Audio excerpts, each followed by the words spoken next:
Om Shri Sai Ram. Our humble pranams at the lotus feet of our most beloved Bhagwan, Shri Satya Sai Baba.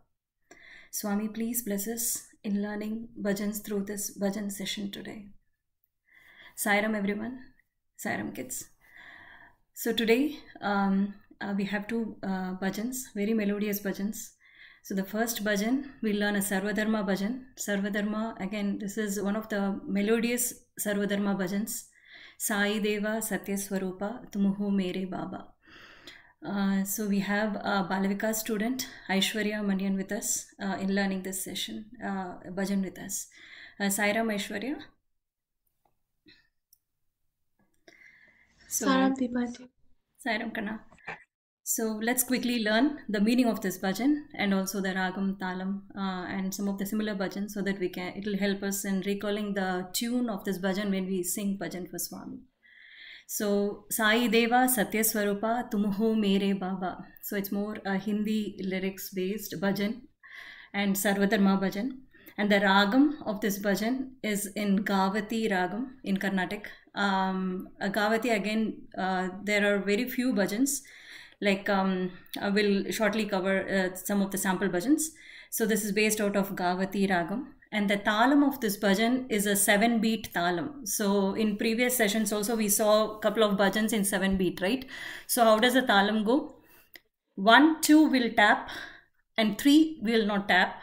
Again 4 we will tap, 5 we won't tap, 6 we will tap, 7 we don't tap. So I'll quickly show you. 1, 2, 3. 4, 5, 6, 7. 1, 2, 3, 4, 5, 6, 7. So basically 1, 2, 4 and 6 will tap, and the other numbers will not tap. So that's how the talam, it will be very easy while singing the bhajan. That's how we normally put the talam. So 1, 2, 3, 4, 5, 6, 7. 1, 2, 3, 4, 5, 6, 7. Okay, it's a 7-beat talam. And coming to the Shruti, the common Shruti for ladies, we can take, our girls, we can take A Panchamam, which is 6 Panchamam, or if that is high, then we can lower the pitch to G sharp, which is 5.5 Panchamam as well. Or if you want to go a little higher, you can even take A sharp Panchamam. So today for the learning, we are going to take A Panchamam, which is 6 Panchamam. And for gents, usually this bhajan can be sung in D Panchamam, which is 2 Panchamam. And this bhajan, as we mentioned, this is usually sung during the Sarvadharma bhajan slot, right? In the regular bhajans, so somewhere the 5th or 6th bhajan in usual bhajan session. So we sing Sarvadharma bhajan, right? So we can sing this bhajan, and it's a slow, melodious bhajan. So probably 5th or 6th bhajan would be the ideal for the bhajan session for this bhajan. So some of the other similar bhajans in this ragam, I'll quickly tell you. Guru Deva Jaya Deva Sharanam Sharanam Sai Deva Deva. So that is one bhajan. Or Jayama Jayama Daya Karo Saima. So that is also in Gavati ragam. Another one, Panduranga Vittala Jai Pandarinatha Vittala. Okay. Another one, Prem se bolo ek baar Sai Ram, bolo Ram Sai Ram. So these are some of the other bhajans in this bhajan ragam. So now we'll learn the bhajan, Aishwarya. And before we learn, let's quickly go through the meaning very quickly. So Sai Deva Satya Swarupa. So we are saying, Swami, you are the embodiment of truth. Sai Deva Satya Swarupa Tumuho Mere Baba. Swami, you are my Swami. Tumuho Mere. Swami, you are mine. You are my Swami. Tumuho Mere Baba. O Mere Sai Baba. Swami, you are my Sai Baba. Right? O Mere Sai Baba. सब धर्मों का दाता. So Swami, you are God for all the religions, right? No matter it's Christianity or Buddhism. So we see you in all the forms. So you are God of all the religions. सब धर्मों के दाता. Partivasa Sai Deva Sharanam Sharanam Deva. Swami, you are in Puttaparthi, right? As we all know, Puttaparthi is our whenever we go to Puttaparthi, we really feel the connectivity as well. So Parthivasa, you are Parthivasa Swami. Sharanam Sharanam Deva. Swami, please accept my pranams to you. Sharanam, my salutations to you. Ishwar hi tum, Allahu tum, Mahavir Nanak tum ho. Swami, you are Ishwar, you are God. You are Allahu tum. Swami, you are Allah. Mahavir, you are Mahavir. You are Nanak. You are in all the forms. Sabuhi tumuho deva mere Sai Baba. So you are in all the forms, who is none other than our Swami, right? Our beloved Swami. Partivasa Sai Deva, Sharanam Sharanam Deva. Such a beautiful bhajan. Let's learn this bhajan, okay? So for learning session, we have taken A Panchamam, which is 6 Panchamam.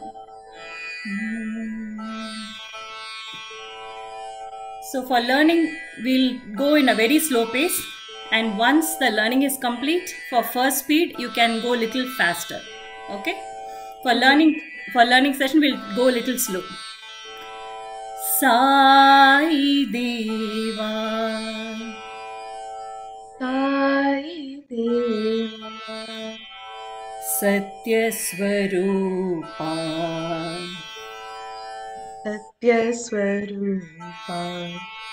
Sai Deva, Satya Swarupa. Sai Deva, Satya Swarupa. Correct. तुम हो मेरे बाबा, तुम हो मेरे Baba. So this whole line is one line, okay? Sai Deva Satya Swarupa, tum ho mere Baba. Sai Deva, Satya Swarupa, tum ho mere Baba. Very good. Again, second time when you sing, you can sing Sai, Sai. Try. Sai, Sai Deva Satya Swarupa, tum ho mere Baba. Sai Deva, Satya Swarupa, tum ho mere Baba. Good. Ho mere, O mere Sai Baba, Sai Baba. O mere Sai Baba, O mere Sai Baba. So this line we'll sing once, and next line also same tune. Sabh dharmon ka daata, सब धर्मों का दाता. very good. So in dharmo we have to say the second dha. We should not say sab dharmo. We should not say dharmo. We should say dharmo. The dha we should give a stress there. Sab dharmo ka daata, सब धर्मों का दाता. Good. So can you sing both the lines? O Mere Sai Baba once, and then Sab Dharmo Ka Data once. Can you sing both line once? Yeah, sing. Yeah, sure. O Mere Sai Baba, Sab Dharmo Ka Data. Good. So when we sing in bhajan, there'll be a follow after, like when you sing O Mere Sai Baba, after that there'll be a follow. Sab dharmo ka data. After that there'll be a follow. Okay. Then Partivasa. Partivasa Sai Deva. Sai Deva. Partivasa Sai Deva. Partivasa Sai Deva. Sharanam Sharanam Deva. Sharanam Sharanam Deva. So this is when you sing first time, you'll sing like this. How will you sing? Partivasa Sai Deva. Sharanam Sharanam Deva. Partivasa Sai Deva. Sharanam Sharanam Deva. Very good. And second time when you sing, we'll sing He Partivasa. So how will you sing? He Partivasa Sai Deva. So in Sai, again we are calling Swami, right? Swami, you are Partivasa Sai Deva. Sharanam, please accept my pranam. So we are saying He Partivasa Sai Deva. In Sai, try little briga there. Sa, or if it's hard for you, you can sing plain also. Okay. He Partivasa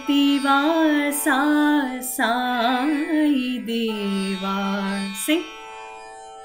He Partivasa Sai Deva. Sharanam Sharanam Deva. Sharanam Sharanam Deva. Very good. So this line, did you see how we sang Sharanam Sharanam Deva? I'll sing both the line once. See where we are landing that Sharanam Sharanam Deva. Okay. First time when we sing Partivasa Sai Deva. Sharanam Sharanam Deva. He Partivasa Sai Deva. Sharanam Sharanam Deva. So where first time we sang Sharanam Sharanam Deva. And second time when we sang same line with He Partivasa, we land in Sharanam Sharanam Deva. Okay? Can you sing both Partivasa now? Okay. Partivasa Sai Deva. Sharanam Sharanam Deva. He Partivasa Sai Deva. Sharanam Sharanam Deva. Very good. Next line. ईश्वर ही तुम. ईश्वर ही तुम. अल्लाह हो तुम. अल्लाह हो तुम. ईश्वर ही तुम. अल्लाह हो तुम. ईश्वर ही तुम. अल्लाह हो तुम. महावीर नानक तुम हो. महावीर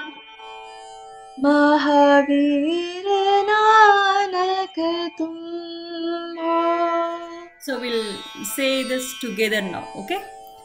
ईश्वर ही तुम, अल्लाह तुम, महावीर नानक तुम हो. Sing. ईश्वर ही तुम, अल्लाह तुम, महावीर नानक तुम हो. Very good. And second time when we sing, ईश्वर ही तुम, अल्लाह तुम. So first time when we sing ईश्वर ही तुम, we'll give a half second break, right? ईश्वर ही तुम, अल्लाह तुम. That's first time when we sang. Second time when we sing this line, ईश्वर ही तुम, अल्लाह. So you're joining ईश्वर ही तुम, Allah, you're joining both without any gap. You will sing, okay? And Allah, you're saying Swami, you are Allah, like that, right? ईश्वर ही तुम, अल्लाह तुम. Sing. ईश्वर ही तुम, अल्लाह तुम. That Allah also, ईश्वर ही तुम, अल्लाह तुम, अल्लाह तुम. Just minor jerk you give. अल्लाह तुम. Sing. अल्लाह तुम. Correct. महावीर नानक तुम हो. महावीर नानक तुम हो. Can you sing full line now? ईश्वर ही तुम. Sing. From second. Sing both the ईश्वर. ईश्वर ही तुम, अल्लाह तुम, महावीर नानक तुम हो.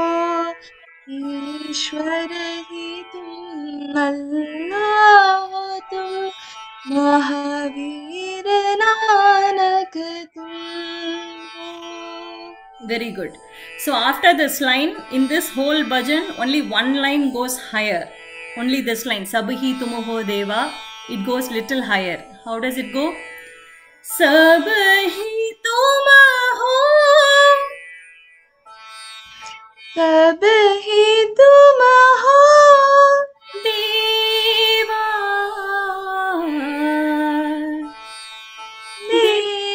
देवा देवा. Sing with Sabhi Tumoho, you will get Deva. I'll quickly show you. Sabhi Tumoho Deva. Sing. सबही तुम हो देवा. Good. So Deva, you'll sing Deva. Sing Deva. देवा. Very good. So you'll come down like as though you're climbing down the stairs, right? Coming down by 4 notes. How will you do? Sabhi tum ho deva. Sing. सबही तुम हो देवा. Very good. Mere Sai Baba. मेरे Sai Baba. So in this line when you sing, right, think Swami is giving darshan in Kulwant Hall and Swami is standing right in front of you. If you imagine that, we are saying, talking to Swami. Swami, you know, everything is you, Swami. Sabhi tumuho deva, none other than you, Swami, mere Sai Baba. Right? Such a beautiful line. Okay, let's sing this line again. Sabhi tumuho deva, mere Sai Baba. Sing. सबही तुम हो देवा. मेरे Sai Baba. Very good. So in bhajan, we'll sing this line only once in first speed. After that, again we'll sing O Meri Sai Baba. Sing. O Mere Sai Baba. Very good. So you got it right. So first speed, Sabhi Tumuho Deva Mere Sai Baba. You sing that line fully. After that, there will be a follow. After that, you will again sing O Mere Sai Baba. After that, again there will be a follow of the same line O Mere Sai Baba. Okay. Next line again we'll sing Partivasa Sai Deva Sharanam Sharanam Deva. Sing. Partivasa Sai Deva Sharanam Sharanam Deva. He Partivasa Sai Deva Sharanam Sharanam Deva. He Partivasa Sai Deva. Sai. So we will not have enough time, right? So Partivasa Sai Deva, like that. Sing. Partivasa Sai Deva Sharanam Sharanam Deva. Very good. So we'll quickly sing the second speed, okay? Sai Deva. Or you want to sing, you sing second speed, I'll repeat after you. Sing. Sai Deva Satyaswara. Little faster. Sai Deva Satyaswarupa. Like that. Sai Deva Satyaswarupa. तुम हो मेरे बाबा. साई देवा सत्य स्वरूपा तुम हो मेरे बाबा. ओ मेरे साई बाबा. ओ मेरे Sai Baba.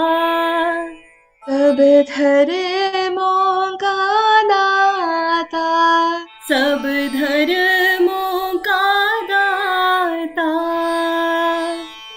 Partivasa Sai Deva Sharanam Sharanam Deva. Partivasa Sai Deva Sharanam Sharanam Deva. He Parthi. Sing that also.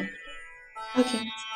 He Partivasa Sai Deva Sharanam Sharanam Deva.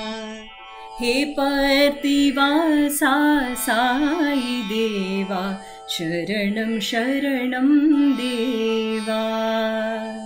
ईश्वर ही तुम अल्लाह हो तुम महावीर नानक तुम हो. ईश्वर ही तुम अल्लाह हो तुम महावीर नानक तुम हो. तब ही तुम हो देवा मेरे साई बाबा. सब ही तुम हो देवा मेरे साई बाबा. मेरे साई बाबा. हो मेरे Sai Baba. Partivasa Sai Deva Sharanam Sharanam Deva. Partivasa Sai Deva Sharanam Sharanam Deva. He Partivasa Sai Deva Sharanam Sharanam Deva. हे प्रतिवासा साई देवा शरणं शरणं देवा. After this, end the bhajan with Sai देवा सत्य स्वरूपा तुम हो मेरे Baba. Okay, such a beautiful bhajan, and couple of places where we need to soften little bit, right? For example is सब ही तुम हो देवा मेरे Sai Baba. Instead of giving full voice, सब ही तुम हो देवा मेरे Sai Baba. Instead of that, मेरे Sai Baba. So Sai Baba, when we call Swami's name, we'll soften most of the places like that. Okay, awesome. Thank you so much, Aishwarya. Thank you so much, Auntie. Thank you so Thank you much. so much, Kanna. So I'll quickly, probably in your mute side, I'll quickly sing the whole bhajan once so that everyone can sing along with me, and let us all sing together this bhajan. Sai देवा सत्य स्वरूप तुम हो मेरे बाबा. साई देवा सत्य स्वरूप तुम हो मेरे बाबा. ओ मेरे साई बाबा सब धर्मों का दाता. प्रतिवासा साई देवा शरणं शरणं देवा. हे प्रतिवासा साई देवा शरणं शरणं देवा. ईश्वर ही तुम अल्लाह तुम महावीर नानक तुम हो. ईश्वर ही तुम अल्लाह तुम महावीर नानक तुम हो. सब ही तुम हो देवा मेरे साई बाबा.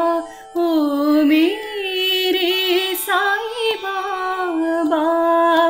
प्रतिवासा साई देवा शरणं शरणं देवा.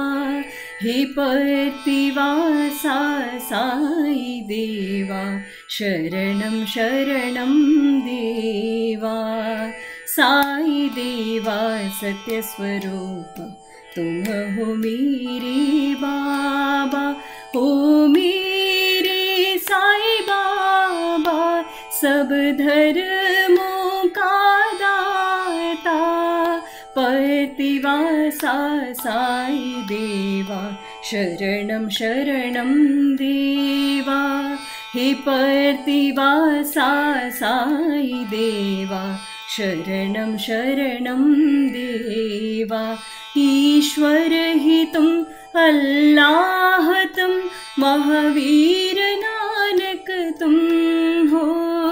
सब ही तुम हो देवा मेरे साई बाबा. हो मेरे साई बाबा. प्रतिवासा साई देवा शरणं शरणं देवा. हे प्रतिवासा साई देवा शरणं शरणं देवा. साई देवा सत्य स्वरूपा तुम हो